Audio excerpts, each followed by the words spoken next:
Buongiorno e benvenuti a Cosa c'è di nuovo di oggi, lunedì 21 agosto.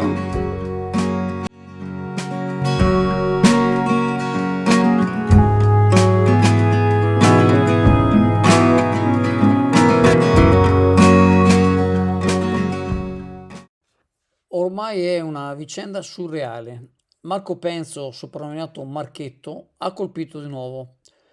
Questo giovane, che è sottoposto a regime di osservazione speciale, ha compiuto un furto di generi alimentari, sembra formaggio grana, al supermercato Insa della Tombola nel pomeriggio di sabato scorso. Nonostante le varie restrizioni legali, obbligo di firma, divieto di avvicinamento alla famiglia, decine e decine di denunce, se non di più, questo soggetto continua imperterrito a compiere sia atti violenti ma anche furti, fregandosene altamente delle autorità competenti.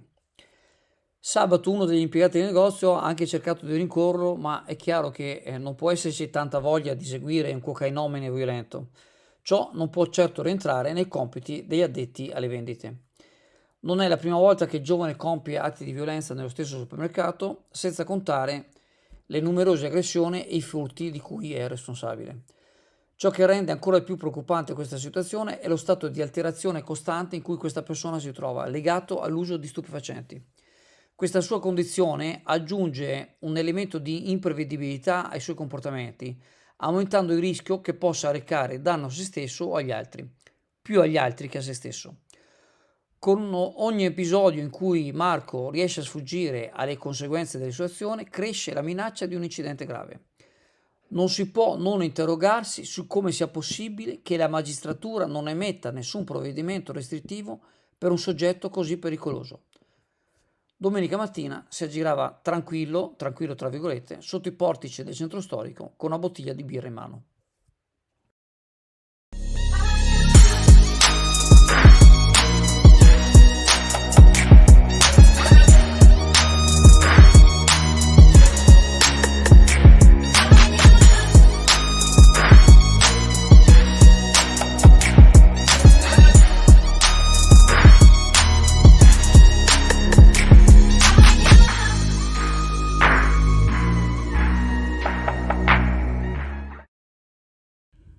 Sulle bici indisciplinate a Chioggia e altrove si potrebbero scrivere trattati su quanto non vengono adoperate le piste ciclabili, su quanto vanno contromano e sulla velocità a cui sfrecciano.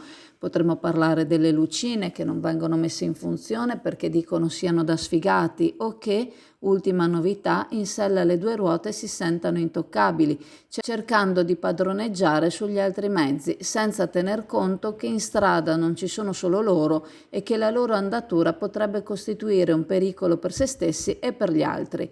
Non vale solo per gli under, ma anche per i senior, e non è una questione di età, ma di responsabilità. Qualcuno ha detto che tutto dipende dal fatto che, non avendo la patente, non sanno quali siano le precedenze, i divieti, i limiti da rispettare. Sul fronte dei controlli sappiamo qual è la situazione, ma sul fronte dell'educazione stradale si può fare di meglio.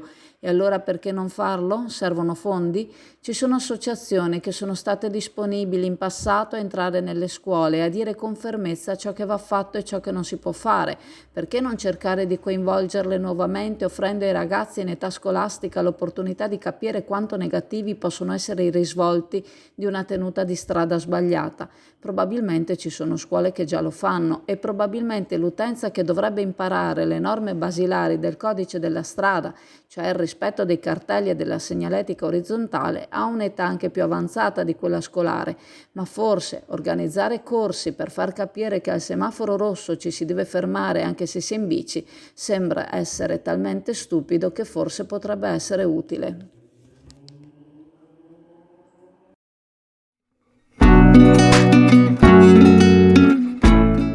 Preparati a gustare le specialità tradizionali e le novità esplosive che potrai trovare all'Indiga.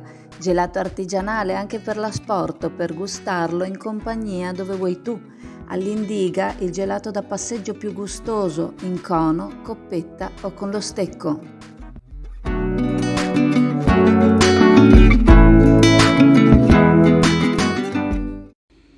Sono proseguite anche ieri da parte dei Vigili del Fuoco le ricerche del ventenne russo residente a Mestre, scomparso lo scorso venerdì mentre faceva il bagno nelle acque del Lago Morto a Vittorio Veneto.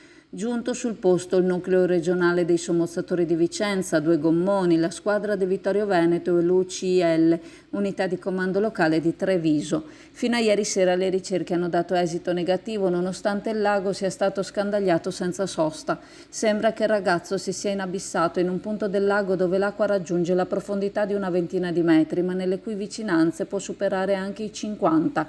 Nessuna traccia del corpo del giovane. Oggi è previsto l'arrivo del dispositivo ROV, Remotely Operated Vehicle, dotato di un sistema sonar che dovrebbe aiutare nella ricerca. Nel Lago Morto vige il divieto di balneazione, la segnaletica è posizionata in modo da essere ben visibile ovunque, ma nonostante il tragico episodio che ha coinvolto il ragazzo di Mestre, sembra che sabato altri ragazzi abbiano sfidato il divieto, falciando le acque del lago a bracciate. Secondo il sindaco, come afferma il Gazzettino di Treviso, è da sottolineare l'elemento imprudenza che spinge probabilmente a sottovalutare le acque lacustri, acque dolci, su cui non si galleggia come in mare e ricche di correnti che in un attimo trascinano lontano dalla riva. Un altro lutto ha avuto in questi giorni come scenario un lago, il lago di Garda, dove è morta una ragazza ventenne dopo aver salvato il fratellino di 14 anni.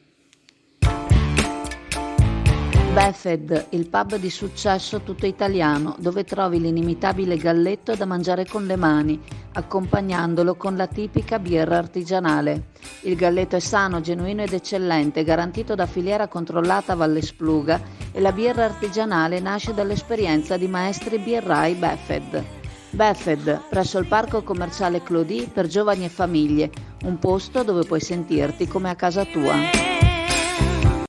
Sembra che le cose stiano cambiando per la raccolta delle reti dismesse da parte della Fondazione Svizzera. La raccolta continua e i pescatori potranno continuare a portare le reti che devono essere sostituite non più en plein air ma nell'isola ecologica sorta appositamente nell'area mercatale, della quale Veritas si riserverà una metà, ma sembra che ai pescatori non verrà dato più nessun contributo. La raccolta dovrebbe comunque viaggiare sulla stessa falsariga, d'altronde i pescatori sono comunque agevolati dall'iniziativa che li aiuta nello smaltimento di materiale che, in caso contrario, dovrebbero smaltire a proprie spese, costosamente, visto che il rifiuto speciale non è ancora tutelato dalla legge Salvamare. Il timore è che, mancando l'incentivo economico, qualche pescatore riprenda a far sue le pratiche adottate quando la sensibilità per la cura dell'ambiente era diversa.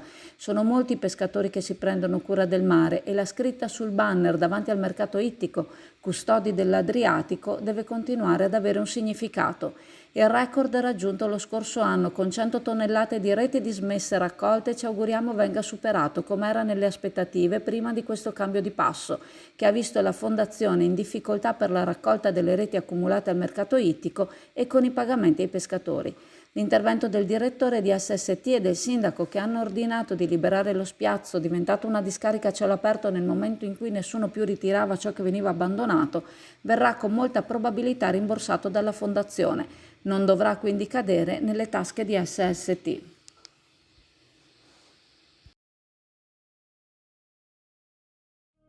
SD Auto informa della novità per il 2023, la revisione dei carrelli in sede. Si effettuano revisioni in sede dei rimorchi di massa complessiva non superiore ai 3.500 kg, 01 e 02, di carrelli per imbarcazioni, per moto, per auto, roulotte, trailer per il trasporto cavalli, carrelli tenda, carrelli trasporto animali e tutti i carrelli di massa complessiva non superiore ai 3.500 kg. Potete contattare SD Auto per qualsiasi informazione o chiarimento. Ieri si è tenuta a Palazzo Ravagnani in Riva Vena l'inaugurazione dell'esposizione fotografica dei 45 anni della banda musicale cittadina, con mostra di vecchi strumenti e vestigia, labari e ricordi. Presenti in rappresentanza dell'amministrazione il Presidente del Consiglio Beniamino Boscolo Capon, l'assessore del Comune di Chioggia Sandro Marangon, il consigliere comunale Davide Vianello e il consigliere regionale Marco Dolfin. I componenti della banda banda cittadina, ricorda Capon, sono volontari e sono ammirevoli per la dedizione e il sacrificio del loro tempo che dedicano alle attività bandistiche. Ricorda che la mostra stessa e la sede in cui si tengono le attività della banda sono la testimonianza di un patrimonio umano, culturale, musicale, conservato con cura nel tempo, dimostrazione dell'interesse delle varie amministrazioni che si sono succedute. Nei manifesti esposti si può leggere la storia della banda anno dopo anno, dalla sua fondazione attraverso foto e articoli di stampa. La memoria storica della banda e il suo direttore, il maestro Loris Tiozzo, che rinnova e trasmette la sua passione ad ogni concerto che viene organizzato. Ricordiamo che la banda cerca continuamente nuovi strumentisti e per questo organizza corsi per imparare l'uso dei vari strumenti. È un orgoglio far parte di una simile realtà.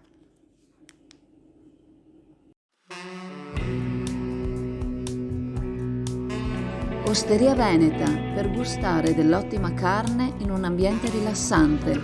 Nuova gestione in via Brondolo 21. Prenota chiamando il 349 875 7579.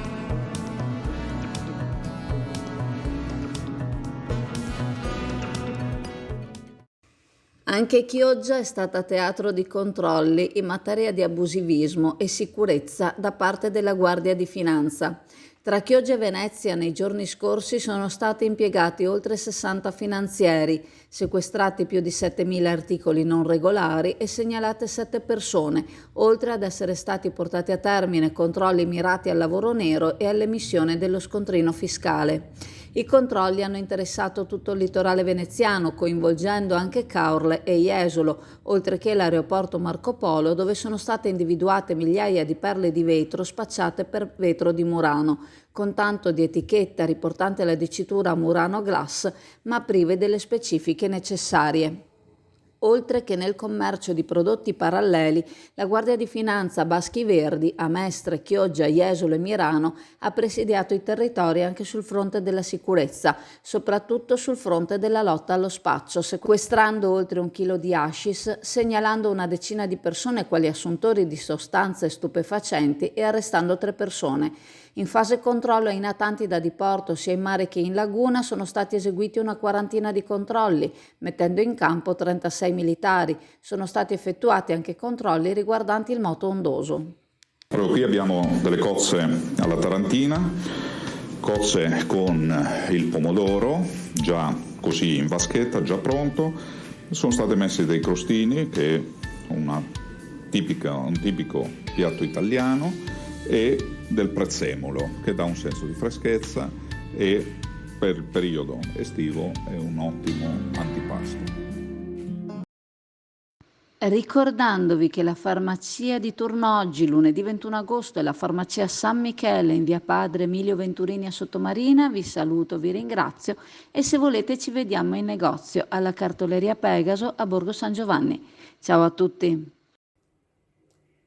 Quest'anno alla Cartoleria Pegaso a Borgo San Giovanni, oltre a tutto il necessario per la scuola, grembiuli, zaini, corredi scolastici e quant'altro vi possa servire, teniamo anche i testi scolastici per qualsiasi ordine di scuola, scuola primaria, scuola media, scuola superiore, logicamente su prenotazione, per cui vi aspettiamo.